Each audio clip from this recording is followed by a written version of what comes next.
열 레이먼드 카버. 칼라일은 옴짝달싹할 수 없었다. 6월 초 아내가 떠난 뒤로 여름 내내 옴짝달싹할 수 없었다. 하지만 얼마 전, 그러니까 일하던 고등학교에서 수업이 시작되기 얼마 전까지는 칼라일에게 아이를 돌볼 사람이 필요하지 않았다. 그 전까지는 그 자신이 아이를 돌봤으니까. 매일 밤낮으로 그는 아이들과 함께 지냈다. 아이들에게는 엄마가 긴 여행을 떠났다고 말했다. 그가 처음으로 연락한 베이비시터 데비는 뚱뚱한 19살 소녀로 대가족에서 컸다고 칼라일에게 말했다. 아이들이 저를 따르거든요 라고 그녀는 말했다. 만약 걱정이 된다면 이쪽에 물어보라며 이름을 두어 개 알려주었다. 그녀는 연필로 공책 종이에 그 이름들을 적기까지 했다. 칼라일은 그 이름을 건네받은 뒤 종이를 잘 접어서 셔츠 주머니에 넣었다. 그는 그녀에게 다음날 수업이 있다고 말했다. 그는 다음날 아침부터 일할 수 있는지 그녀에게 물었다. 그녀는 물론이죠 라고 대답했다. 그는 자신의 삶이 새로운 시기에 접어들고 있다는 사실을 납득했다. 아일리는 칼라일이 성적표를 작성하고 있을 때 집을 떠났다.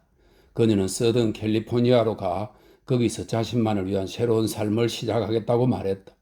그녀는 칼라일의 고등학교 직장 동료인 리처드 훅스와 떠나버렸다. 훅스는 연극 교사이자 유리불기 공예를 가리키는 사람이었는데 제 시간에 성적표를 제출하고 자기 물건들을 챙겨 아일린과 황급히 마을을 떠난 게 분명했다. 이제 길고 고통스러웠던 여름은 거의 끝나고 학기가 다시 시작되려 하고 있었기 때문에 칼라일은 베이비시터를 구하는 문제에만 몰두했다. 첫 번째 시도는 그다지 성공적이지 않았다. 어떤 사람이든 반드시 구해야만 한다는 절박함 속에서 그는 데비를 고용했다. 처음에는 그의 전화의 응답에 이 여자애가 나타나 줘서 참 고맙다고 생각했다. 그는 마치 그녀가 친척이라도 되는 양 집과 아이들을 모두 그녀에게 맡겼다.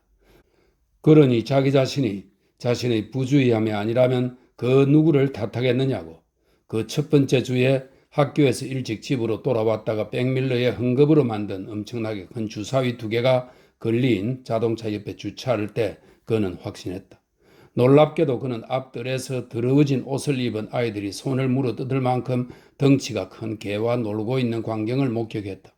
아들인 키스는 딸꾹질을 하며 울고 있었다.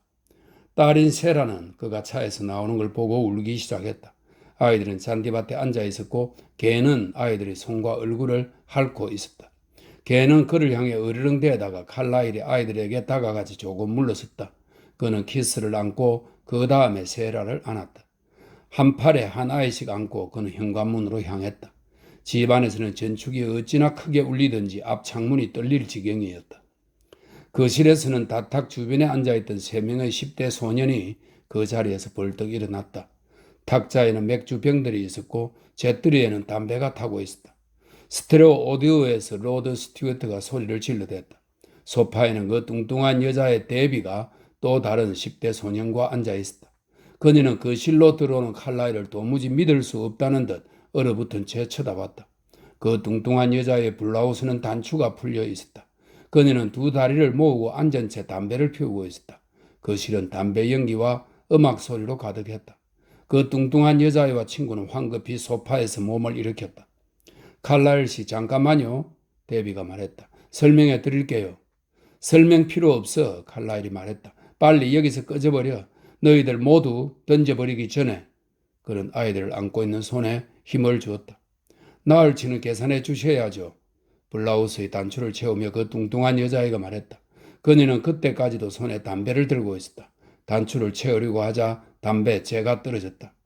오늘은 없던 걸로 하죠. 오늘치는 필요 없어요, 칼라일 씨. 이상하게 보이겠지만 그렇지 않아요. 얘들은 음악을 듣겠다고 잠깐 찾아온 것뿐이에요. 알겠어, 데비. 그는 말했다. 그는 아이들을 카펫에 내려놓았다. 하지만 아이들은 그의 다리에 바짝 붙어 거실에 있는 사람들을 바라보았다. 데비는 아이들을 바라보더니 지금까지 한 번도 본 적이 없었다는 듯이 고개를 천천히 흔들었다. 지 길 빨리 나가지 못해? 칼라일이 말했다. 당장 빨리 움직여 너희들 모두. 그는 걸어가 현관문을 열었다. 소년들은 급할 게 하나도 없다는 듯 행동했다. 그들은 맥주병을 챙겨 천천히 문 쪽으로 향하기 시작했다. 로드 스튜어트의 음반은 계속 돌아갔다. 소년 하나가 말했다. 저건 제가 가져온 레코더인데요. 가져가. 칼라일이 말했다. 그는 그 소년에게 한 걸음 다가간 뒤 멈춰 섰다. 제 몸에 손대지 마세요. 예? 손대지 마시라고요. 소년이 말했다. 그는 전축으로 걸어가 토남을 들어 원래 자리에 놓은 뒤 턴테이블이 그냥 돌아가는데도 음반을 끄집어냈다. 칼라일의 손이 떨렸다. 1분 뒤에도 차가 주차장에 있으면 경찰을 부를 거다. 1분이라고 했다. 그는 화가 나서 정신이 어지러울 지경이었다. 정말이지 눈앞에서 점들이 춤추고 있었다. 아저씨, 우린 갈 거라고요? 알았어요. 간다니까요? 그 소년이 말했다. 그들은 줄줄이 집을 빠져나갔다. 집 밖에서 그 뚱뚱한 여자애가 조금 비틀거렸다. 그녀는 흔들흔들 자동차 쪽으로 걸어갔다. 칼라일은 그녀가 멈춰 서서 두 손으로 얼굴을 감싸는 걸 보았다. 그녀는 그렇게 잠시 진입로에 서 있었다. 그때 한 소년이 뒤에서 그녀를 밀면서 이름을 불렀다. 그녀는 손을 내리고 자동차 뒷좌석에 올라탔다. 아빠가 깨끗한 옷으로 갈아입혀 줄게. 칼라일이 침착한 음성을 유지하려고 애쓰며 아이들에게 말했다. 목욕부터 하고 나서 깨끗한 옷으로 갈아입자. 그 다음에는 나가서 피자 사 먹자. 어때? 피자 좋아? 데비 언니는 어디 있어요? 세라가 물었다. 언니는 이제 안 와. 칼라일이 말했다. 그날 저녁 아이들을 재우고 난 뒤 그는 한 달 전부터 만나고 있는 같은 학교 동료 캐럴에게 전화했다. 그는 베이비시터 때문에 생긴 일을 그녀에게 말했다. 애들은 엄청나게 큰 개와 함께 마당에 나와 있고 그는 말했다. 그 개는 늑대만큼 컸다고. 애들 보라고 그 안에는 건달 같은 남자애들을 집안으로 잔뜩 불러들인 거야. 걔들은 볼륨을 끝까지 올린 채 로드 스튜어트를 틀어놓고는 코가 비뚤어지도록 마시는데 우리 애들은 바깥에서 그 괴상한 개하고 놀고 있더라고. 그는 말하는 내내 손가락을 관자놀이에 대고 꾹 눌렀다. 세상에, 캐럴이 말했다. 어쩌면 좋아. 큰일 날 뻔했네. 그녀의 목소리가 불분명하게 들렸다. 그는 그녀가 수화기를 턱에 붙이고 말하는 모습을 떠올렸다. 그건 전화할 때면 그녀가 늘 하던 버릇이었다. 전에 그렇게 통화하는 걸 본 적이 있었다. 그 버릇이 그에겐 은근히 신경 쓰였다. 내가 거기로 갈까? 라고 그녀는 물었다. 내가 갈게. 아무래도 그게 좋겠어. 베이비시터를 부르면 돼. 그 다음에 차를 몰고 내가 갈게. 내가 그러고 싶어. 애정이 필요할 때는 겁내지 말고 얘기해야 하는 거야. 라고 그녀는 말했다. 캐럴은 칼라일이 미술을 가르치고 있는 고등학교의 교장실 비서 중 하나였다. 이혼녀인 그녀는 아이 아버지가 자기 자동차에서 이름을 따온 신경과민인 10살짜리 아들 다찌가 살고 있었다. 아니야, 괜찮아. 칼라일이 말했다. 고마워, 정말 고마워, 캐럴. 애들은 둘 다 잠들었지만 오늘 밤에는 누가 찾아온다는 게 뭐랄까 좀 이상한 것 같네. 그녀는 더 이상 권하지 않았다. 그래, 정말 큰일 날 뻔했어. 하지만 오늘 밤에 혼자 있고 싶은 마음도 이해해. 그러면 그렇게 해. 내일 학교에서 만나. 그녀는 말이 없었는데 뭔가 얘기를 더 듣고 싶은 것이라는 걸 그는 느꼈다. 일주일도 안 됐는데 벌써 베이비시터가 2명이나 다녀갔어. 그는 말했다. 이것 때문에 정말 돌아버릴 것 같아. 아니야, 그렇게 심각하게 생각하지 마. 그녀가 말했다. 이제 좋은 일이 생길 거야. 이번 주말에 나하고 같이 사람을 찾아보자. 다 괜찮아질 거야. 그렇지? 이럴 때 당신이 있어서 정말 다행이야. 그는 말했다. 이 세상에 자기 같은 사람은 다시 없을 거야. 잘 자, 칼라일. 그녀가 말했다. 전화를 끊은 뒤 그는 마지막으로 한 말 대신에 좀 더 고민해서 다른 말을 했으면 좋았겠다고 생각했다. 그는 살아오면서 단 한 번도 그런 식으로 얘기해 본 적이 없었다. 두 사람은 연애를 한 것도 아니었고 그로서는 그렇게 부르고 싶은 생각도 없었지만 어쨌든 그는 그녀를 좋아했다. 그녀는 그가 힘든 시기를 보내고 있다는 사실을 알고 있었기 때문에 별다른 요구도 하지 않았다. 아일린이 캘리포니아로 떠난 그 첫 달, 칼라일은 종일토록 아이들과 붙어 지냈다. 아내가 떠난 충격 때문에 그런 것이라고 여겼지만 어쨌든 그는 아이들에게서 시선을 떼고 싶지 않았다. 확실히 다른 여자를 만나는 일에는 전혀 관심이 없었고 당분간은 그러기 어려울 것이라고 생각했다. 마치 자신이 누군가를 애도하는 사람처럼 느껴졌다. 밤이나 낮이나 그는 아이들과 함께 지냈다. 아이들을 위해 음식을 만들고 설명입니다. 정작 자신은 입맛이 전혀 없었다. 이런 설명이네요. 아이들을 위해 음식을 만들고 아이들 옷을 세탁해서 다리고 아이들을 차에 태워 근교로 나가 기름 종이에 싸온 샌드위치도 먹고 꽃도 땄다. 그는 아이들을 슈퍼마켓에 데려가 사고 싶은 것을 마음대로 고르게 했다. 며칠에 한 번씩은 공원이나 그렇지 않으면 도서관이나 동물원을 찾아갔다. 그들은 오래된 빵을 챙겨 동물원을 찾아가 오리들에게 던져주었다. 밤에 아이들의 이불을 덮어주기 전에 칼라일은 아이들에게 이솝, 한스 크리스티안 안드레센, 그림 형제의 동화책을 읽어줬다. 엄마는 언제 와요? 동화를 읽어주는데 아이 하나가 묻기도 했다. 금방이라고 그가 말했다. 몇 밤만 자고 나면 책 계속 읽을게. 그러고선 끝까지 이야기를 읽어준 뒤 아이들에게 키스하고 전등을 껐다. 아이들이 잠자는 동안 그는 손에 술잔을 들고 이 방 저 방을 걸어다니며 혼자 중얼거렸다. 그래, 조만간 아일린은 돌아올 거야. 그러고는 이내 말했다. 너희 얼굴을 내가 다시 볼 것 같냐? 이번만은 절대로 용서 못해, 이 미친년아. 그리고 얼마 뒤에는 여보 돌아와 제발 사랑해 당신이 필요해 아이들을 위해서라도 라고 말했다. 그 여름의 몇몇 밤들에 그는 TV 앞에서 잠들었다가 다시 깨어나 여전히 켜진 TV에 새하얀 점들이 가득한 것을 발견하곤 했다. 바로 이 시기에 그는 여자를 만난다고 하더라도 꽤 오랜 시간이 지나야 할 것이라고 생각했다. 밤에 펼치지도 않은 책이나 잡지 따위를 옆에 두고 TV 앞 소파에 앉아 그는 자주 아일린을 생각했다. 그럴 때면 그녀의 유쾌한 웃음이 혹은 거기가 아프다고 말하기라도 한 것처럼 자기 목을 어루만지던 그녀의 손길이 떠올랐다. 그럴 때면 울 수도 있을 것 같다고 그는 생각했다. 이런 일들은 다른 사람들에게나 일어나는 일인 줄 알았는데 라고 그는 생각했다. 데이비 건은 일어나기 얼마 전, 그러니까 충격과 슬픔이 어느 정도 가셨을 때 그는 구인 안내소에 전화를 걸어 자신이 처한 공경과 원하는 점 등을 말했다. 그쪽에서 필요한 것들을 받아 적은 뒤 곧 연락하겠다고 말했다. 집안일도 하고 아이도 돌보는 일을 동시에 하려는 사람은 많지 않지만 있긴 있을 거라고 그들은 말했다. 새학기 시작과 등록을 며칠 앞두고 그는 다시 전화를 걸었다가 다음날 아침에 가장 먼저 그의 집으로 누군가를 보내겠다는 얘기를 들었다. 그렇게 해서 오게 된 사람이 팔은 온통 털투성이인데다 뒤꿈치가 달아빠진 신발을 신고 나타난 35살의 여자였다. 그녀는 그와 악수를 나눈 뒤 아이들에 대해서는 질문 하나 하지 않고 그냥 그가 하는 말만 들었다. 아이들의 이름조차 묻지 않았다. 아이들이 놀고 있는 뒤뜰로 갔을 때 그녀는 아무 말 없이 그저 아이들을 잠깐 쳐다봤을 뿐이었다. 그러다가 마침내 그녀가 미소 지었을 때 칼라일은 그녀의 이 하나가 빠져있다는 사실을 알게 됐다. 세라는 크레용을 내려놓고 그에게 다가와 옆에 섰다. 세라는 칼라일의 손을 잡고 여자를 쳐다봤다. 키스도 그녀를 쳐다봤다. 그러더니 키스는 다시 색칠을 했다. 칼라일은 시간을 내줘서 고맙다고 연락드리겠다고 말했다. 그날 오후 그는 슈퍼마켓 게시판에 앞정으로 붙여놓은 색인 카드에 적힌 전화번호를 받아 적었다. 누군가 베이비시트 일을 구하고 있었다. 요구시 신용 보정 가능. 칼라일은 그 번호로 전화해 데비 그 뚱뚱한 여자애를 알게 됐다. 여름 동안 아일린은 아이들에게 몇 장의 카드들과 편지들과 자기 사진들과 집을 나간 이후에 그린 펜과 몇 개를 보냈다. 그녀는 또한 칼라일에게 이 문제를 이해해달라며 하지만 자신은 행복하다는 내용의 도무지 종잡을 수 없는 장문의 편지를 보냈다. 행복, 마치 행복만이 인생에서 가장 중요한 것이라는 투로군이라고 칼라일은 생각했다.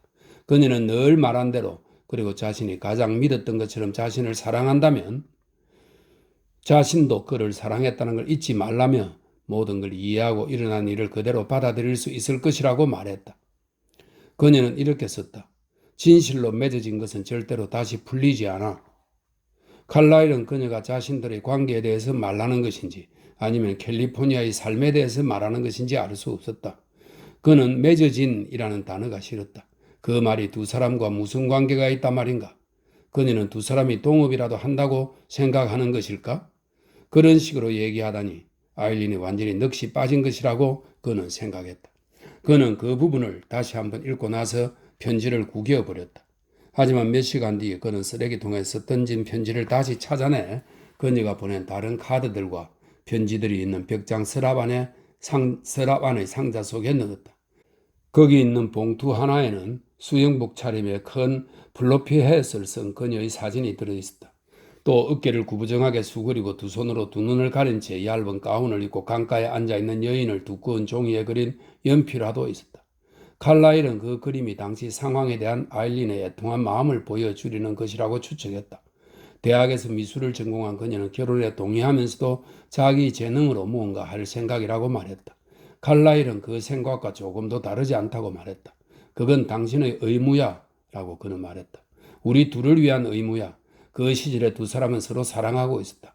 그랬다는 걸 그는 이제 알 수 있었다. 그녀를 사랑했듯이 앞으로 다른 누군가를 사랑하는 일은 없을 것 같았다. 그리고 그 역시 사랑받았음을 느낄 수 있었다. 그리고는 8년 동안 부부로 살아가다가 아일린은 떠나버렸다. 그녀가 편지에 쓴 표현을 빌리자면 첫 발을 내디뎠다.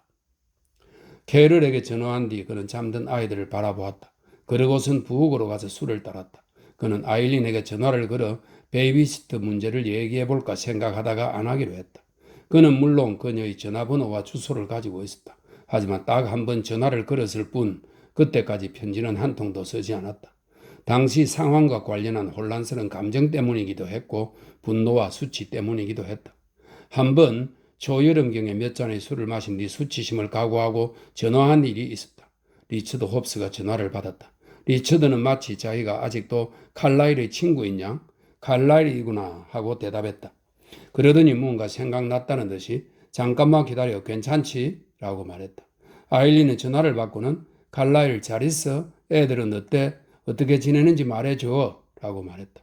그는 아이들은 다 괜찮다고 그녀에게 말했다. 하지만 그가 무엇라고 더 말하기 전에 그녀는 그의 말을 자르면서 말했다. 애들이 잘 있으리란 건 나도 잘 알아. 당신은 어떠냐고? 이어서 그녀는 참으로 오랜만에 자신이 처음으로 올바르게 생각하게 되었다고 말했다. 그 다음에는 그의 생각과 카르마에 대해서 말하고 싶어졌다. 그녀는 그의 카르마를 알아봤다고 했다. 지금부터 점점 나아지고 있는 중이야 라고 그녀는 말했다. 그 말을 듣기는 했지만 칼라일은 자신의 귀를 의심할 지경이었다. 그러고 나서 그가 말했다. 이제 할 일이 있어 카일린. 그리고 전화를 끊었다. 1분인가 지나서 전화벨이 울렸지만 그냥 내버려뒀다. 벨이 그치자 그는 코드를 뽑아버린 뒤 잠자리에 들 때까지 그냥 내버려두었다. 그때 그는 그녀에게 전화하고 싶었지만 전화하는 게 두려웠다. 그는 여전히 그녀가 그리웠고 그녀에게 모든 걸 털어놓고 싶었다. 그는 그녀의 목소리, 그 몇 달간 들었던 조증에 걸린 듯한 목소리가 아니라 다정하고 차분한 목소리가 간절하게 듣고 싶었지만 전화를 걸면 리차드 흡스가 받을 것 같았다. 칼라일은 그 작자의 목소리를 두 번 다시 듣고 싶지 않았다. 리처드와는 3년 동안 같은 학교에서 근무했다. 친구라면 친구라고 할 수도 있다고 칼라일은 생각했다. 적어도 그는 칼라일이 교직원 식당에서 함께 점심을 먹을 수 있는 사람, 테네시 윌리엄스와 앤슬 애덤스의 사진에 대해 얘기할 수 있는 사람이었다. 하지만 설령 아일린이 받는다고 해도 그녀는 그의 카르마에 대한 기나긴 이야기에 열을 올릴 것 같았다. 그가 손에 술잔을 들고 앉아 누군가와 결혼해서 친밀한 관계가 된다는 게 어떤 일이었나 기억하려고 할 때 전화벨이 울렸다. 수화기를 든 그는 전화선에서 들리는 미세한 잡음을 들으며 상대방이 자기의 이름을 부르기도 전에 그게 아일린이라는 걸 알 수 있었다. 방금 당신 생각을 하고 있었어. 그렇게 말하면서도 칼라일은 바로 후회했다. 그 봐, 당신이 내 생각하고 있을 줄 알았어. 칼라일, 글쎄 나도 당신에 대해서 생각하고 있었거든. 그래서 전화한 거야. 그는 잠시 숨을 돌렸다. 그녀는 미쳐가고 있었다. 그 사실만은 명백해졌다. 그녀는 계속 말했다. 들어봐 라고 그녀가 말했다. 내가 전화한 가장 큰 이유는 거기가 말하자면 엉망이 되어버렸다는 사실을 알기 때문이야. 어떻게 알았는지는 묻지 마. 어쨌든 알아. 미안해 칼라일. 하지만 해결책이 있어. 아마 집안일도 하고 아이도 돌볼 수 있는 사람이 필요할 거야. 그렇지? 그렇다면 바로 주위에 꼭 맞는 사람이 있어. 아, 어쩌면 이미 누군가를 구했을 수도 있겠구나. 그렇다면 다행이지. 그러면 그냥 그렇게 하면 될 것 같아. 하지만 만약에 무슨 문제가 있다면 리처드의 어머니 집에서 일했던 아줌마가 있어. 아마 그런 문제가 있을 것 같다고 얘기했더니 리처드가 여기저기 애쓰며 알아본 거야. 그 사람이 어떻게 했는지 얘기해 줄까? 듣고 있는 거야. 집에서 그 아줌마를 부렸던 어머니에게 그 사람이 전화해서 그 아줌마 이름은 웹스터 부인이야. 리처드의 숙모와 그 딸이 이사 오기 전까지 리처드 어머니 집에서 집안일을 돌봤던 사람이야. 리처드가 어머니에게서 전화번호를 알아내서 그 사람이 오늘 웹스터 부인한테 전화해서 리처드가 했다고. 오늘 밤에 웹스터 부인이 당신한테 전화할 거야. 어쩌면 아침에 전화할지도 모르겠다. 어느 때건 하겠지. 아무튼 당신이 필요하다면 그 사람은 기꺼이 그 일을 할 거야. 그럴 거야. 어떻게 될지는 모르니까. 지금은 아무런 문제가 없는 상황이라고 해도 물론 그러기를 바라지만 하지만 조만간 그 아줌마가 필요할지도 모르잖아. 무슨 소린지 알아? 지금은 아니더라도 앞으로 그럴 수 있는 거잖아. 알지? 애들은 어때? 요즘 어떻게 지내? 아이들은 잘 지내. 아일린. 지금 자고 있어. 그가 말했다.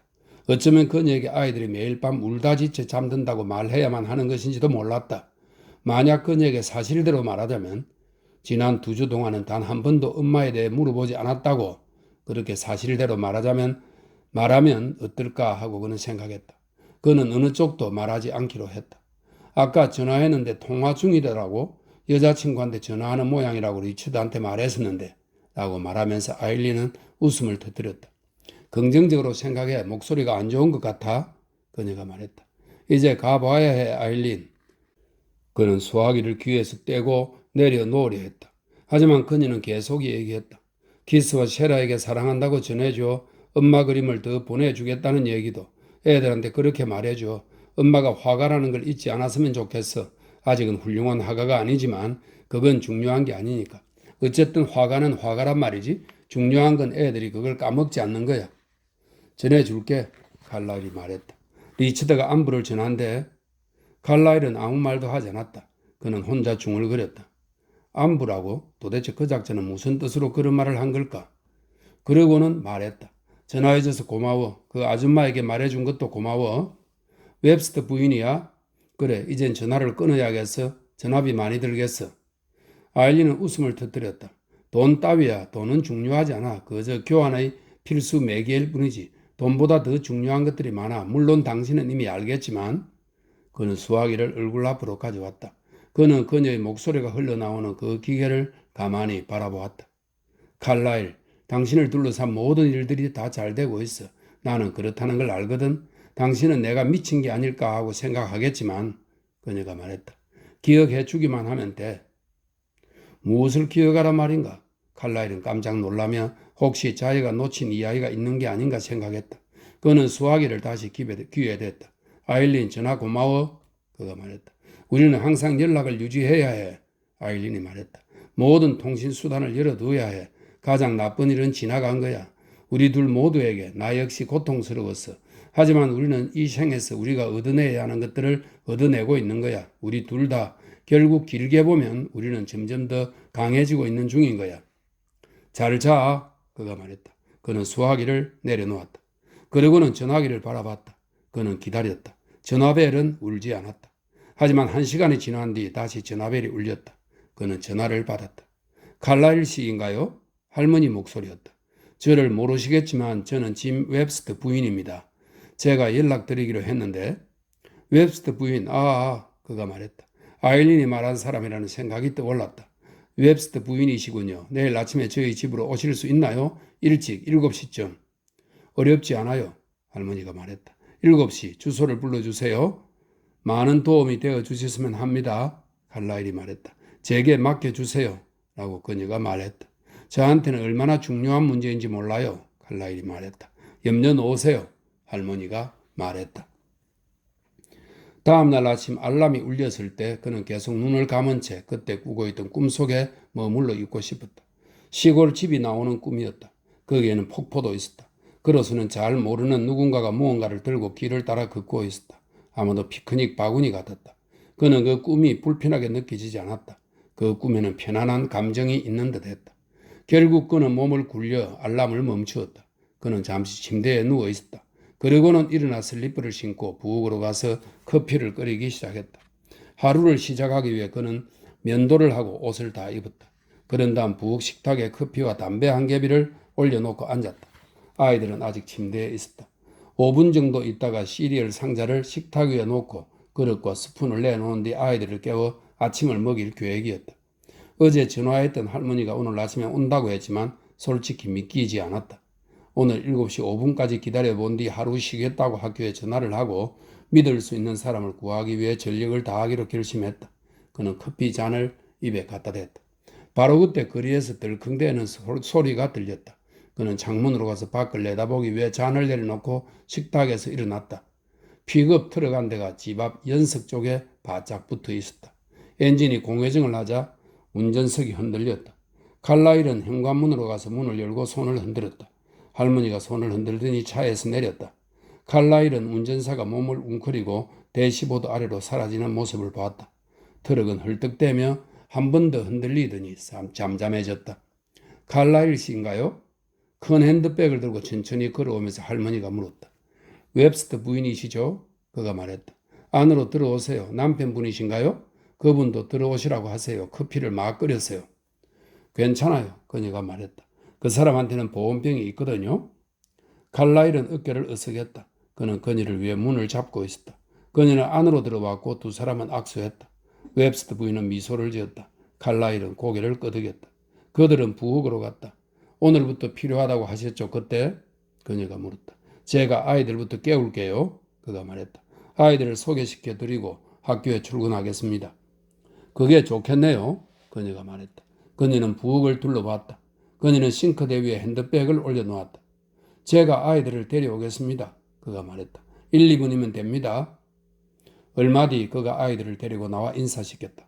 아이들은 그때까지도 파자마 차림이었다. 세라는 눈을 비비고 있었다.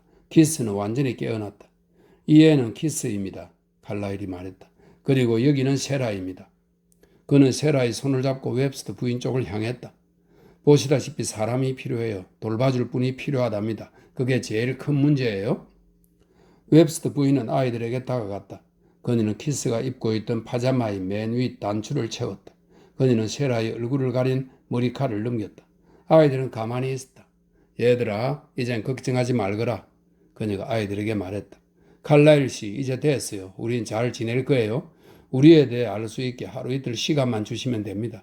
제가 일을 해도 된다면 제 남편에게 됐다는 표시를 해주지 않겠어요? 그냥 창문에서 손을 흔들어 주기만 하면 돼요. 그녀는 말하더니 다시 아이들을 챙겼다.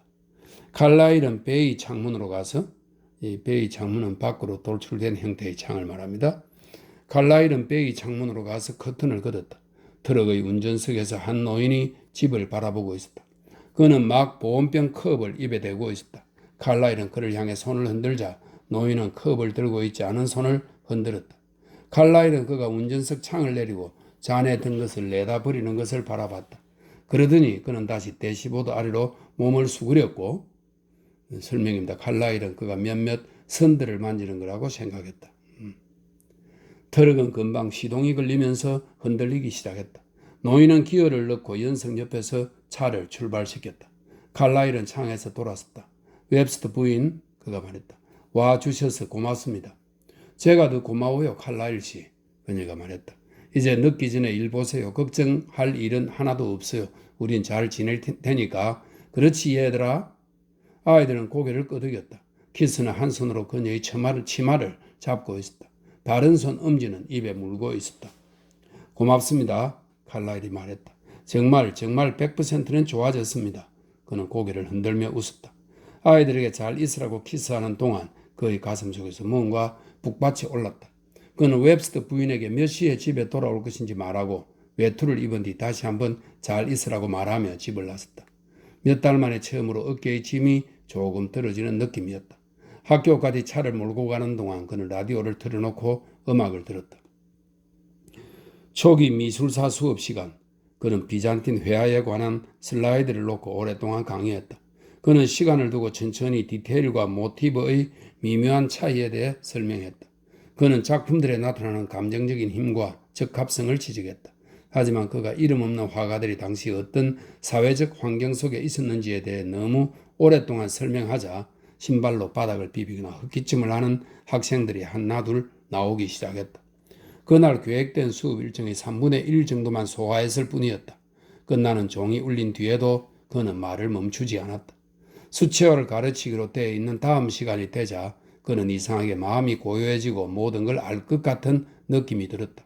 그는 학생들의 손을 이끌며 이렇게 라고 말했다. 섬세하게 종이에다가 입김을 불듯이 살짝 닿게만 그렇지 알겠지? 라고 말하면서 그는 자신을 새롭게 발견하는 듯한 느낌을 받았다. 암시가 가장 중요한 거야. 그는 수 콜빈의 손을 가볍게 잡고 붓질을 이끌며 말했다. 의도가 보이면 그건 그림을 잘못 그린 거야. 알겠니? 교직원 식당에 가서 점심을 먹기 위해 줄을 섰을 때 그는 자기보다 몇 줄 앞에 캐럴이 서 있는 걸 봤다. 그녀는 밥값을 지불했다. 그는 자기 몫의 계산서가 접수되기를 초조하게 기다렸다. 그는 식당 안을 반쯤 걸어간 캐럴을 따라잡았다. 그는 그녀의 팔목을 잡고 창가 빈자리로 잡아 끌었다. 세상에 칼라일, 자리에 앉자 그녀가 말했다. 그녀는 아이스티가 뜬 잔을 집어들었다. 그녀의 얼굴이 빨개졌다. 스토어 선생님이 우리를 어떻게 쳐다봤는지 알아? 도대체 무슨 일이야? 다들 알겠어. 그녀는 아이스티를 마신 뒤 잔을 내려놓았다. 스토어 선생이야, 내가 알게 뭐야? 칼라일이 말했다. 말할 게 있다고. 어제 이 시간에 비하면 내가 몇 광년은 더 행복해진 기분이란 걸 자기가 알까? 세상에. 그가 말했다. 무슨 일이 있었는데? 캐럴이 물었다. 칼라일, 어서 말해봐. 그녀는 후르츠 컵을 쟁반 한쪽으로 치우고 스파게티에 치즈를 뿌렸다. 하지만 그녀는 음식을 먹지 않았다. 그녀는 그가 말해주기만 기다리고 있었다. 무슨 일인지 말해봐. 그는 웹스터 부인에 대해 말했다. 심지어 웹스터 씨에 대해서도 말했다. 그 사람이 선을 만져서 트럭에 시동을 걸었다는 사실까지. 칼라일은 말하면서 타피오카를 먹었다. 그 다음에는 마늘빵을 먹었다. 그는 앞에 있던 캐럴의 아이스티까지 마신 뒤에야 그게 캐럴의 것이란 걸 깨달았다. 어떻게 된 거 아니야, 칼라일? 그녀는 그가 손도 대지 않은 스파게티 접시를 턱으로 가리키며 말했다. 그는 고개를 흔들었다. 그럴 리가, 캐럴. 아니야, 난 정말 멀쩡해. 그렇게 보이지 않아?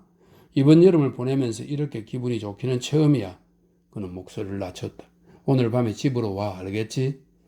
그는 식탁 밑으로 손을 뻗어 그녀의 무릎에 손을 얹었다. 그녀의 얼굴이 다시 빨개졌다. 그녀는 눈을 치켜뜨고 식당 안을 둘러봤다. 하지만 누구도 두 사람을 신경 쓰지 않았다. 그녀는 재빨리 고개를 끄덕였다. 그러더니 그녀는 식탁 아래로 손을 내려 그의 손을 만졌다. 그날 오후 그가 집으로 돌아와 보니 집안은 말끔하게 정리되어 있었고 아이들은 깨끗한 옷을 입고 있었다. 키스와 셰라는 진저 브레드 쿠키를 만드는 웹스터 부인을 돕느라 부엌 의자 위에 올라가 있었다. 세라의 머리는 잘 빗어 머리핀으로 묶어놓아 얼굴을 가리지 않았다. 아빠! 아이들은 그를 보자마자 즐거운 목소리로 외쳤다. 키스, 세라! 그가 말했다. 웹스터 부인, 저는... 그러나 그녀는 그의 말을 잘랐다. 우린 즐거운 하루를 보냈답니다, 칼라일 씨. 웹스터 부인이 재빨리 말했다. 그녀는 두르고 있던 앞치마에 손을 닦았다. 푸른색 풍차가 그려진 한때 아일린이 사용했던 오래된 앞치마였다. 아이들이 정말 예뻐요. 보물 같은 애들이에요. 정말 보물이라니까요. 정말 뭐라고 말해야 할지 모르겠습니다. 칼라일은 식기 건조대 옆에 서서 세라가 쿠키 반죽을 찍어내는 걸 지켜봤다. 양념 냄새가 났다. 그는 외투를 벗고 부엌 식탁에 앉았다. 그는 넥타이를 느슨하게 풀었다. 오늘은 서로 얼굴 익히는 날이었어요. 웹스터 부인이 말했다. 내일은 다른 계획이 있답니다. 공원에 놀러 갈까 해요. 날씨가 이렇게 좋은데 집안에만 있을 수는 없죠. 훌륭한 생각이네요. 칼라일이 말했다. 정말 훌륭해요. 좋아요. 참 잘하십니다. 웹스터 부인. 쿠키를 마저 만들어 오븐에 넣을게요. 그때쯤에는 남편이 올 거예요. 4시까지라고 말씀하셨죠? 그래서 4시까지 데리러 오라고 말해 놓았거든요. 칼라일은 벅차오르는 가슴으로 고개를 끄덕였다. 전화가 한 통 왔어요. 믹싱볼을 들고 싱크대 쪽으로 가면서 그녀가 말했다. 부인께서 전화했어요. 제 아내 말인가요? 그가 물었다. 그는 웹스터 부인이 뭐라고 할지 기다렸다. 그래요. 제가 누군지 말했는데 부인은 별로 놀라는 기색이 아니더군요. 애들을 차례로 바꿔달래서 몇 마디 통화했어요. 칼라일은 키스와 셰라를 바라봤지만 아이들은 신경 쓰는 기색이 아니었다. 아이들은 제빵 철판 위에 다시 쿠키 반죽을 줄 세우고 있었다. 웹스터 부인이 말을 이었다. 그리고 메시지도 남겼어요. 보자, 어디다가 써놓았더라. 그래도 기억나긴 하네요. 이렇게 말했어요. 그 사람한테. 그러니까 댁에게 말이죠. 돌아 나가는 게 있으면 돌아 들어오는 게 있다고 전해주세요. 그게 맞을 거예요. 댁은 아실 거라고 말하더군요. 칼라일은 그녀를 바라봤다. 밖에서 웹스터 씨의 트럭이 도착하는 소리가 들렸다. 남편 차예요. 라고 말하며 그녀는 앞치마를 벗었다. 칼라일은 고개를 끄덕였다. 내일 아침에도 7시에 오면 되는 건가요? 그녀가 물었다. 그래 주시면 좋겠습니다. 그가 말했다. 다시 한번 고맙습니다. 그날 저녁 그는 아이들을 각각 목욕시키고 파자마로 갈아입힌 뒤 책을 읽어주었다. 그는 아이들의 기도를 듣고 이불을 잘 덮어준 뒤 불을 껐다. 9시가 가까운 시간이었다. 캐럴의 자동차가 진입로로 들어오는 소리가 들릴 때까지 그는 술 한 잔을 따르고 TV 화면을 지켜보았다. 10시쯤 두 사람이 침대에 함께 누워있을 때 전화벨이 울렸다. 욕을 내뱉었지만 그가 전화를 받지는 않았다. 벨은 계속 울렸다. 중요한 전화일지도 몰라 라고 말하며 캐럴이 몸을 이렇게 앉았다. 우리 애 돌보는 사람일지도 몰라. 여기 번호를 가르쳐 줬거든. 내 아내야, 칼라일이 말했다. 그녀라는 걸 나는 알아. 지금 제정신이 아니야. 미쳐가고 있는 중이거든. 전화 받을 생각 없어. 어쨌든 이제 가야겠어. 캐럴이 말했다. 오늘 밤 너무 행복했어. 그녀가 그의 얼굴을 만졌다. 가을 학기도 중반이 지나고 웹스터 부인과 그가 보낸 시간도 벌써 6주에 가까웠다. 그동안 칼라일의 인생은 몇 번의 변화를 겪었다. 하나를 들자면 그는 아일린이 떠났으며 그가 이해하는 바 그녀가 다시 돌아오지 않으리라는 사실을 받아들였다. 그는 상황이 변할 수도 있다고 생각하는 걸 그만두었다. 캐럴과 함께 보내지 않는 밤들에만, 오직 그런 밤들의 아주 늦은 시간에만 아일린에 대해 그가 여전히 지니고 있는 애정이 사라지면 좋겠다고, 그 모든 일들이 일어난 게 여전히 고통스럽다고 느꼈을 뿐이었다. 하지만 다른 대부분의 시간에 그와 아이들은 행복했다. 웹스터 부인의 보살핌 덕분에 가족들은 편안하게 생활했다. 최근 들어서는 미리 저녁을 만든 뒤 그가 학교에서 퇴근할 때까지 음식이 식지 않게 오븐에 넣어두는 일까지 하기 시작했다. 그래서 문을 열면 곧바로 부엌에서 풍겨오는 좋은 음식 냄새를 맡을 수 있었으며 저녁 식탁 차리는 일을 돕는 키스와 셰라의 모습을 볼 수 있었다. 이따금 그는 웹스터 부인에게 토요일에 연장 근무를 해줄 수 있느냐고 묻기도 했다. 그녀는 정오가 지난 뒤에 나오는 조건이라면 그 요청을 받아들이겠다고 말했다. 토요일 아침에는 웹스터 씨와 자기 일도 해야 한다고 그녀는 말했다. 최근 들어서는 캐럴도 아들 다치를 칼라일의 아이들과 함께 웹스터 부인에게 맡겨두고 두 사람은 교외에 있는 식당으로 저녁을 먹으러 가기도 했다.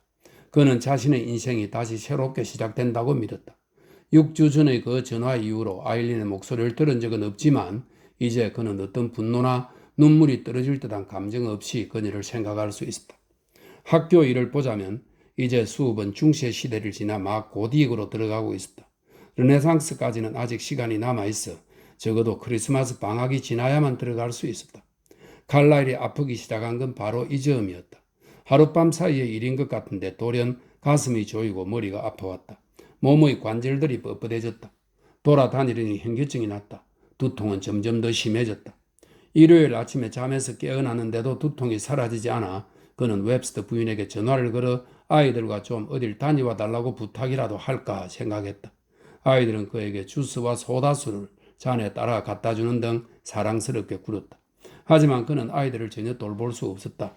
아픈 상태로 두 번째 아침을 맞이했을 때 그는 간신히 전화를 걸어 병가를 신청했다. 그는 전화를 받은 사람에게 자신의 이름, 학교, 담당 과목, 병의 증상을 말했다. 그리고 나서 자신을 대신할 사람으로 멜 피셔를 추천했다. 피셔는 일주일에 사나흘, 하루에 16시간씩 유화로 추송화를 그렸지만 그림을 팔기는커녕 다른 사람에게 보여주지도 못했다. 그는 칼라일의 친구였다. 멜 피셔에게 연락하세요. 칼라일은 전화선 저편의 여인에게 말했다. 피셔라고 그는 중얼거렸다. 그는 다시 침대로 기어들어가 이불을 덮고 잠들었다. 잠자는 동안 그는 바깥에서 픽업 트럭이 내는 엔진 소리와 그 엔진이 꺼지면서 나는 배기음 소리를 들었다. 얼마간 시간이 흐른 뒤 그는 침실 문 밖에서 흘러드는 웹스터 부인의 목소리를 들을 수 있었다. 칼라일 씨? 예, 웹스터 부인. 그 목소리가 자신에게도 낯설었다. 그는 계속 두 눈을 감고 있었다. 오늘 좀 아프네요. 학교에 전화했어요. 오늘은 침대에서 좀 쉬어야겠습니다. 알겠어요. 그럼 걱정 말고 편히 쉬세요. 그녀가 말했다. 여기 일은 제가 잘 챙길 테니까. 그는 눈을 감았다. 곧바로 수면과 각성의 중간 상태로 빠진 그는 현관문이 열렸다가 닫히는 소리를 들었다고 생각했다. 그는 귀를 기울였다. 멀리 부엌에서 어떤 남자가 낮은 목소리로 말하는 소리와 식탁 의자를 앞뒤로 미는 소리가 들렸다. 그리고 바로 아이들 목소리가 들렸다. 얼마쯤 지난 뒤 설명입니다. 얼마나 많은 시간이 흘렀는지 그로서는 알 수 없었다. 그랬어요. 얼마쯤 지난 뒤 방문 밖에서 웹스터 부인이 말하는 소리가 들렸다. 칼라일 씨, 의사를 불러드릴까요? 아니에요. 괜찮습니다. 그가 말했다. 독감일 뿐이에요. 너무 덥네요. 이불을 너무 많이 덮었나 봅니다. 집도 너무 따뜻하고요. 난방을 좀 낮춰주세요. 그러더니 그는 자신이 다시 잠속으로 빠져든다는 것을 느꼈다. 얼마 지난 뒤 그는 거실에서 아이들이 웹스터 부인에게 말하는 소리를 들었다. 아이들이 집으로 들어오는 길인지 나가는 길인지 칼라일은 궁금했다. 벌써 하루가 지나간 것일까? 그는 다시 잠들었다. 하지만 곧 그는 문이 열리는 기척을 느꼈다. 웹스터 부인이 침대 옆에 나타났다. 그녀는 그의 이마를 만져보았다. 몸이 불덩이에요. 그녀는 말했다. 열이 있어요. 괜찮아지겠죠? 칼라일이 말했다. 푹 자고 나면 좋아지겠죠? 난방을 좀 낮춰주세요. 그리고 아스피린 좀 갖다 주시면 고맙겠습니다. 머리가 아파서 죽을 것 같네요. 웹스터 부인은 방을 나섰다. 하지만 방문은 열린 상태였다. 칼라일은 거기 바깥의 TV 소리를 들을 수 있었다. 소리 좀 줄여요, 짐. 이라고 그녀가 말하는 소리를 그는 들었고 소리는 바로 작아졌다. 칼라일은 다시 잠들었다.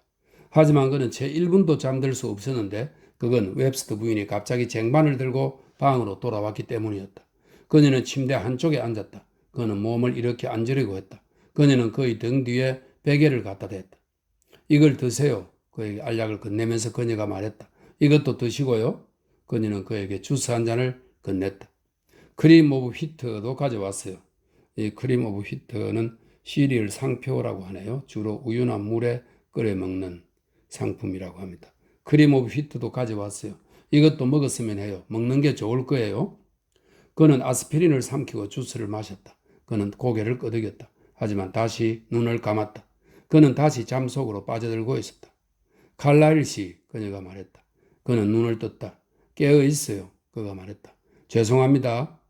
그는 몸을 조금 일으켰다. 전 너무 덥네요. 그게 다입니다. 지금 몇 시인가요? 아직 8시 30분인가요? 9시 30분이 조금 지났어요. 그녀가 말했다. 9시 30분이군요. 그가 말했다. 이제 이 시리얼을 좀 드셔야 해요. 그냥 입을 벌리고 먹기만 하면 돼요. 6술만 먹어요. 그러면 됩니다. 자, 이제 첫 술이 들어갑니다. 입을 벌리세요. 그녀가 말했다. 이걸 먹고 나면 한결 좋아질 거예요. 그 다음에 다시 자면 되는 거예요. 일단 배를 채우면 얼마든지 자도 돼요. 그녀가 떠주는 시리얼을 먹고 그는 주스를 더 달라고 했다. 그는 주스를 마신 뒤 다시 침대 속으로 늘어졌다. 막 잠들려고 하는 찰나 그는 그녀가 담요를 한 장 더 덮어주는 걸 느낄 수 있었다. 다시 깨어났을 때는 오후였다. 창문으로 들어오는 희미한 빛으로 봐서 오후라는 걸 알 수 있었다. 그는 손을 뻗어 커튼을 젖혔다. 창밖으로 흐린 하늘이 보였다. 구름장 뒤로 겨울철 태양이 있었다. 그는 천천히 침대에서 나와 슬리퍼를 찾아 신은 뒤 가운을 걸쳤다. 그는 화장실로 가서 거울에 비친 자신의 모습을 바라보았다. 그는 세수를 하고 아스피린을 조금 더 삼켰다. 그는 수건으로 얼굴을 닦은 뒤 거실로 나갔다. 웹스터 부인이 신문지를 펼쳐놓은 식탁 위에서 그녀와 아이들이 찰흙을 빚고 있었다. 이미 목이 길고 눈이 툭 튀어나온 동물을 만들어 놓았는데 기린 같기도 하고 공룡 같기도 했다. 그가 식탁 쪽으로 걸어가자 웹스터 부인이 고개를 들었다. 좀 어떠세요? 그가 소파에 앉을 때 웹스터 부인이 물었다. 식탁에 웹스터 부인과 아이들이 앉아있는 부엌 풍경이 그의 눈에 들어왔다. 나아졌어요. 고맙습니다. 좀 나아졌어요. 그가 말했다. 머리도 아직 아프고 몸도 좀 뜨겁네요. 그는 손등을 이마에 대어봤다. 하지만 나아졌어요. 그래도 나아졌어요. 아침에 참 고마웠습니다. 뭘 좀 갖다 드릴까요? 웹스터 부인이 물었다. 주스나 차를 더 드릴까요? 커피를 마셔도 크게 나쁘지는 않을 것 같긴 하지만 아무래도 차가 더 좋을 것 같네요. 주스를 드시는 게 제일 낫고요. 아니에요. 괜찮습니다. 그가 말했다. 여기 잠깐만 앉아 있을게요. 침대에서 나오니까 좋네요. 몸에 힘이 좀 없을 뿐이에요. 그런데 웹스터 부인? 그녀는 그를 바라보며 말을 기다렸다. 아침에 집안에서 웹스터 씨 목소리를 들었던 것 같은데요. 물론 그래도 괜찮습니다. 나가서 인사라도 드려야 했는데 그러지 못해 죄송해서 그럽니다. 그 사람 맞아요. 그녀가 말했다. 그 양반도 선생님을 뵈려고 했거든요. 제가 안으로 들어오라고 했어요. 그런데 나를 잘못 잡은 것 뿐이었지요. 선생님이 내내 아팠으니까 말입니다. 저는 선생님에게 남편과 저희 계획에 대해 말씀드리려고 했는데 오늘 아침은 그런 얘기를 하기에 좋은 날이 아니었네요. 무슨 말씀인데요? 가슴 속에서 두려움이 일어 정신을 바짝 차리며 그가 물었다. 그녀는 고개를 흔들었다. 괜찮아요. 그녀가 말했다. 나중에 말씀드릴게요. 무슨 얘기? 세라가 물었다. 무슨 얘기예요? 무슨? 키스가 그 말을 받았다. 아이들은 하던 일을 멈추었다. 너희 두 녀석은 여기서 잠깐만. 웹스터 부인이 자리에서 일어서며 말했다. 웹스터 할머니. 히스가 소리쳤다. 자, 착하지 아가? 웹스터 부인이 말했다. 아빠하고 할 얘기가 있거든. 아빠는 오늘 아프셔. 너희들이 편하게 해드려야지. 너는 가서 차력을 가지고 놀거라. 누나가 너보다 먼저 동물을 만들면 어쩌려고? 그녀가 거실 쪽으로 걸어가려고 하는 순간 전화벨이 울렸다. 칼라일은 소파 옆 탁자로 손을 뻗어 수화기를 들었다. 전과 마찬가지로 수화기 안에서는 희미한 소음이 들렸으므로 그는 그게 아일린에게서 온 전화라는 걸 알았다. 나야 라고 그가 말했다. 무슨 일이야? 칼라일, 그의 아내가 말했다. 다 알아. 어떻게 아느냐고 묻지 마. 지금 일이 제대로 돌아가지 않는다는 거 다 알아. 당신 지금 아프지 안 그래? 리처드도 계속 아팠어. 지금 무언가 돌고 있는 중인가 봐. 리처드는 배에 아무것도 못 집어넣고 있어. 벌써 일주일째 연극 연습에 빠졌어. 그래 내가 가서 조 감독이 장면 연출하는 걸 도와야만 했어. 하지만 이 얘기를 하려고 전화한 건 아니야. 거기 지금 어떻게 돌아가는지 나한테 말해봐. 말할 게 없어. 칼라일이 말했다. 나는 아파 그것뿐이야. 감기에 걸렸어. 하지만 이젠 괜찮아졌어. 일지는 계속 쓰고 있어? 그녀가 물었다. 그 말에 그는 깜짝 놀랐다. 서너 해 전 그는 그녀에게 일지를 쓴다고 말한 적이 있었다. 일기가 아니라 일지라고 그는 말했다. 그게 어떤 설명이 된다는 듯이. 하지만 그는 그녀에게 그걸 보여준 일은 한 번도 없었고 1년이 넘게 쓰지 않고 있었다. 그는 일지를 잊고 있었다. 왜냐하면 이라고 그녀가 말했다. 이 시기에 당신은 일지를 꼭 써야만 하거든. 어떤 걸 느끼고 무슨 생각을 하는지 잘 알겠지만 이 질병의 시기에 올바르게 생각하는지 어떤지 잊지 마. 병이란 당신의 몸과 마음에 무언가 알려주려는 메시지야. 당신에 관한 일을 말해주고 있다고. 계속 기록해. 내 말이 무슨 뜻인지 알겠어? 다시 건강해져서 돌아보면 그 메시지가 무슨 뜻이었는지 이해할 수 있을 거야. 일이 지나간 뒤에야 나중에야 그걸 읽을 수 있어. 콜레트가 그렇게 했어. 아일린이 말했다. 언젠가 열이 생겼을 때 말이야? 누구라고? 칼라일이 물었다. 뭐라고 말했어? 콜레트. 아일린이 대답했다. 프랑스 작가. 당신도 내가 말하는 사람을 알아. 집 어딘가에 그녀의 책이 한 권 있거든. 지지인가 하는 제목이야. 그 책을 읽은 건 아니지만 여기 나온 뒤에 그녀의 글을 읽었어. 리처드 덕분에 그 여자에게 빠지게 됐지. 그 일에 대해서 그녀가 쓴 짧은 책이 있는데 거기에 보면 열이 난 동안 내내 자기가 느끼고 생각한 것들을 다 적어 놓았어. 어떨 때는 체온이 화씨 102도에 달해서 어떨 때는 그보다 낮았고 아마 102도보다 더 높았을 때도 있었을 거야. 하지만 열이 났을 때 체온을 재고 또 적어 놓은 것 중에서는 102도가 가장 높은 거야. 어쨌든 그녀는 적었어. 지금 그 얘기를 하고 있는 중이지. 상태가 어떤지 다 적으려고 노력해봐. 그 결과 생긴 일을 아일린은 이렇게 말한 뒤 칼라일로서는 이해할 수 없는 웃음을 터뜨렸다. 적어도 나중에 시간 단위로 병에 대해 쓴 글은 남잖아. 돌아볼 수 있는. 적어도 당신에게 보여줄 만한 결과는 남잖아. 지금 당장은 기분 나쁜 일뿐일 거야. 당신은 그걸 도움이 되는 방향으로 돌려야 해. 그는 손끝으로 관자놀이를 누른 뒤 눈을 감았다. 하지만 그녀는 전화를 끊지 않고 그가 무슨 말을 하기만 기다리고 있었다. 그가 무슨 말을 할 수 있었겠는가? 그의 생각에 그녀는 미친 게 분명했는데. 세상에 라고 그가 말했다. 세상에 아일린 도대체 할 말이 없다. 정말 할 말이 없어. 나 이제 끊어야 하거든. 전화해줘서 고마워. 그가 말했다. 다 괜찮아. 그녀가 말했다. 우리는 계속 연락할 수 있어야 해. 내 대신에 애들에게 키스해줘. 내가 사랑한다고 전해줘. 리처드도 당신에게 안부를 전하네. 쓰러져서 일어나지도 못하는데 말이야. 안녕이라고 말한 뒤 칼라일은 전화를 끊었다. 그러고는 두 손을 얼굴에 갖다 댔다. 무슨 까닭인지 그 순간 언젠가 그 뚱뚱한 여자애가 차로 걸어가면서 똑같은 몸짓을 하던 걸 바라본 일이 떠올랐다.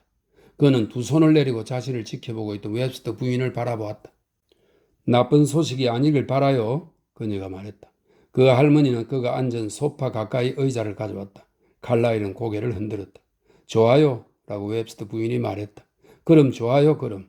칼라일 씨, 이런 말을 하기에 가장 적당한 순간이라고는 할 수 없겠지만 그녀는 부엌 쪽을 힐끔거렸다. 아이들은 식탁에 앉아 차력에다 코를 박고 있었다. 하지만 곧 말해야만 하는 일이고 게다가 당신과 아이들도 알아야만 하는 일이니 지금 일어난 김에 얘기를 해야겠네요. 지임과 나는 나이가 지긋해졌어요. 그러니까 이제 지금보다 더 많은 것들이 필요할 것이라 말이죠. 제 말 뜻 아시겠죠? 이런 말 하려니 제가 힘드네요. 라고 말하더니 그녀는 고개를 흔들었다. 칼라일은 천천히 고개를 끄덕였다. 그는 그녀가 일을 그만두어야 한다고 자신에게 말하려 한다는 걸 알게 됐다. 그는 소매로 얼굴을 닦았다. 지임에게는 전처 소생인 아들 밥이 있는데 그 사람 나이가 올해 40이에요. 밥이 어제 전화해서는 오리건으로 와서 밍크 목장 일을 도와줄 수 없느냐고 말하더군요. 밍크를 키우는 일이라면 짐이 못할 일이 없을 거고 장 보고 집 치우고 음식 만드는 것 같은 다른 필요한 일들은 내가 할 수 있겠지요. 우리한테는 참 좋은 기회예요. 식사와 숙소가 제공되는 데다가 가외로 수입도 조금 생기는 거니까. 짐 권한은 더 이상 앞날을 걱정할 필요가 없게 되겠죠. 무슨 뜻인지 잘 아시겠죠? 지금 당장은 짐이 할 일이 없어요. 그녀는 말했다. 그 사람은 지난주에 62살이 됐어요. 일자리를 못 구한 지가 꽤 됐답니다. 오늘 아침에 그 얘기를 직접 하려고 그 사람이 찾아온 거예요. 왜냐하면 알다시피 미리 말하는 게 좋으니까. 우리 생각에는, 그러니까 내 생각에는 지임이 직접 와서 말하는 게 좋겠다고 본 거죠. 그녀는 칼라일의 말을 기다렸다. 그가 말하지 않자 그녀는 계속 말했다. 이번 주까지는 일할 수 있고 필요하다면 다음 주도 이틀 정도는 있을 수 있어요. 하지만 그 다음에는 아시겠지만 확실히 우리는 진짜 떠나야만 해요. 꼭 잘 되기를 빌어주셔야만 합니다. 생각해 보세요. 그 털털이 자동차를 타고 오리건까지 간다니 어떻겠어요? 하지만 저 애들이 참 그리울 거예요. 정말 소중한 아이들이에요. 얼마간 시간이 흘렀는데도 그가 그녀에게 대답할 기색이 보이지 않자 그녀는 의자에서 일어나 그의 옆에 가서 앉았다. 그녀는 그의 소매를 잡았다. 칼라일 씨, 알겠습니다. 그가 말했다. 부인이 여기 오셔서 저랑 아이들의 삶이 완전히 달라졌다는 걸 말씀드리고 싶어요. 두통이 너무 심해 그는 눈을 찌푸려야만 했다. 머리가 아팠어 라고 그가 말했다. 머리가 아파서 죽겠어요. 웹스터 부인은 손등을 그의 이마에 갖다 댔다. 아직도 열이 조금 남았네요. 그녀가 말했다. 아스피린을 더 가져올게요. 열을 내려줄 거예요. 아직은 내가 이 집을 돌보는 거니까. 그녀가 말했다. 아직은 내가 의사죠. 제 아내는 이게 어떤 느낌인지 제가 글로 적어야만 한다고 생각해요. 칼라일이 말했다. 열에 대해서 세세하게 적는 게 좋을 거라고 생각하고 있어요. 그러면 나중에 제가 돌이켜보면서 메시지를 얻게 되는 거죠. 그는 웃음을 터뜨렸다.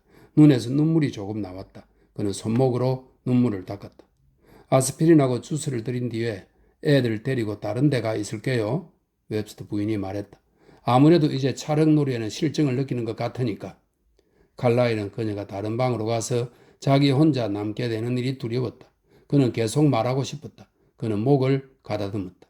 웹스터 부인, 알아주셨으면 하는 이야기가 있습니다. 오랫동안 제 아내와 저는 서로 사랑했습니다. 이 세상 다른 어떤 사람들보다도 더 많이 말입니다. 그 사랑에는 저 아이들도 포함되지요. 우리는 생각했어요. 아니 알고 있었어요. 우리와 함께 나이가 들 것이라는 걸 말이죠. 우리가 원하는 일들을 무슨 일이 있어도 꼭 해낼 것이라는 걸 알고 있었어요. 그 일들을 둘이서 함께 할 것이라는 것도요. 그는 고개를 흔들었다.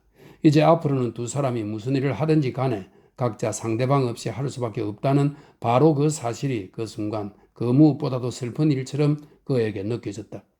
자자 괜찮아요. 웹스터 부인이 말했다. 그녀는 그의 손을 토닥였다. 그는 몸을 앞으로 기울이고 앉아 이야기를 다시 시작했다. 얼마 뒤 아이들이 거실로 나왔다. 웹스터 부인은 아이들의 주의를 끈 뒤 손가락을 입술에 갖다 댔다. 칼라일은 아이들을 쳐다보고는 말을 이었다. 아이들에게도 들려주자고 그는 생각했다. 아이들도 관련된 문제니까. 아이들도 눈치를 챘는지 떠들기는커녕 무슨 이야기인지 궁금한 듯 웹스터 부인의 다리 옆에 앉았다. 그러더니 아이들은 카펫에 배를 깔고 누워 낄낄거리기 시작했다. 하지만 웹스터 부인이 그쪽을 보고 엄한 표정을 짓자 하던 짓을 멈추었다. 칼라일은 말을 계속했다. 처음에는 두통도 여전했고 자신의 이야기가 계속되기를 묵묵히 기다리는 그 할머니와 함께 파자마 차림으로 소파에 나란히 앉아있는 게 쑥스러운 느낌이었다. 하지만 그러다가 두통이 사라졌다. 그 다음에는 쑥스러운 느낌도 멎더니 자신이 어떤 식으로 느끼고 있었는지도 잊어버렸다. 그는 아이들이 태어난 뒤의 중간에서부터 이야기를 시작했다. 하지만 그는 다시 처음으로, 그러니까 아일리는 18, 그는 19 시절의 일들, 한 소년이 한 소녀를 만나 사랑에 불타오르던 시절로 돌아갔다. 그는 이마를 닫기 위해 말을 멈추었다. 그는 입술을 적셨다. 계속해요. 웹스터 부인이 말했다. 무슨 말이 하고 싶은지 나는 알아요. 계속 말하세요, 칼라일 씨. 때로는 그렇게 말하는 게 좋을 때가 있어요. 때로는 말해야만 하는 거라고. 게다가 나도 듣고 싶어요. 다 말하고 나면 기분이 한결 가벼워질 거예요. 나한테도 있었던 일이니까요. 당신이 말하는 그런 일, 사랑이라는 거, 바로 그 얘기 말이요. 아이들은 카페 뒤에서 잠들었다. 키스는 입으로 엄지손가락을 빨았다. 칼라일이 계속 얘기할 때 웹스터 씨가 문으로 다가와 노크를 한 뒤 웹스터 부인을 데려가기 위해 안으로 들어왔다. 여기 앉아요, 짐. 웹스터 부인이 말했다. 서둘 필요가 없어요. 자, 하던 이야기를 계속하세요, 칼라일 씨. 칼라일은 노인을 향해 고개를 끄덕였고 노인도 받아서 고개를 끄덕였다. 그러더니 노인은 식탁으로 가서 의자 하나를 들고 거실로 돌아왔다. 그는 의자를 소파 쪽에다 놓고 한숨과 함께 거기 앉았다. 그러더니 그는 모자를 벗고 힘없이 한쪽 다리를 꼬았다. 칼라일이 다시 이야기를 시작하자 노인은 바닥에 두 다리를 모두 내려놓았다. 아이들이 깨어났다. 아이들은 카페에 앉아 머리를 앞뒤로 흔들었다. 하지만 바로 그때쯤에는 칼라일은 하려던 이야기를 다 했으므로 그는 말을 멈추었다. 좋아요, 잘했어요. 그가 말을 마치는 걸 보고 웹스터 부인이 말했다. 이제 모든 게 잘 매듭지어졌어요. 그 사람도 마찬가지고요. 부인도 말이죠. 그리고 잊지 마세요. 모든 게 끝난 뒤에도 두 사람은 아무 문제가 없을 거라는 걸. 그녀는 자리에서 일어나 입고 있던 앞치마를 벗었다. 웹스터 씨도 자리에서 일어나 다시 모자를 썼다. 문에 서서 칼라일은 웹스터 부부와 악수했다. 잘 지내시오, 짐 웹스터가 말했다. 그는 모자챙을 만졌다. 행운을 빕니다, 칼라일이 말했다. 웹스터 부인은 그럼 아침에 언제나와 마찬가지로 내일 아침 일찍 화날 때 보자고 말했다. 중요한 일이 결정되기라도 한 듯 칼라일이 알겠습니다 라고 말했다. 노 부부는 조심스레 보도를 따라 걸어내려가 트럭에 올라탔다. 짐 웹스터는 대시보드 아래로 몸을 수그렸다. 웹스터 부인은 칼라일을 바라보며 손을 흔들었다. 바로 그때 창가에 서 있을 때 그는 그렇게 무언가가 완전히 끝났다는 사실을 느낄 수 있었다. 아일린과 관계된 이전의 삶과 관계된 그 무언가가 그녀를 향해 손을 흔든 적이 있었던가? 물론 그랬을 것이다. 그랬다는 것을 안다. 비록 지금은 기억하지 못하지만 하지만 그는 이제 모든 게 끝났다는 걸 이해했고 그녀를 보낼 수 있다고 느꼈다. 그는 자신들이 함께한 인생이 자신이 말한 그대로 이루어졌다는 것을 확신했다. 하지만 그 인생은 이제 지나가고 있었다. 그 지나침은 비록 그럴 수는 없을 것 같아서 그는 맞서 싸우기까지 했지만 이제 그의 일부가 됐다. 그가 거쳐온 지난 인생의 모든 것들과 마찬가지로. 픽업이 들컹거리며 앞으로 나아가는 동안 그는 다시 한번 팔을 올렸다. 차를 타고 가는 동안 두 부부는 짧게 그를 향해 몸을 돌리는 걸 그는 바라봤다. 그런 다음 그는 팔을 내리고 아이들에게로 몸을 돌렸다.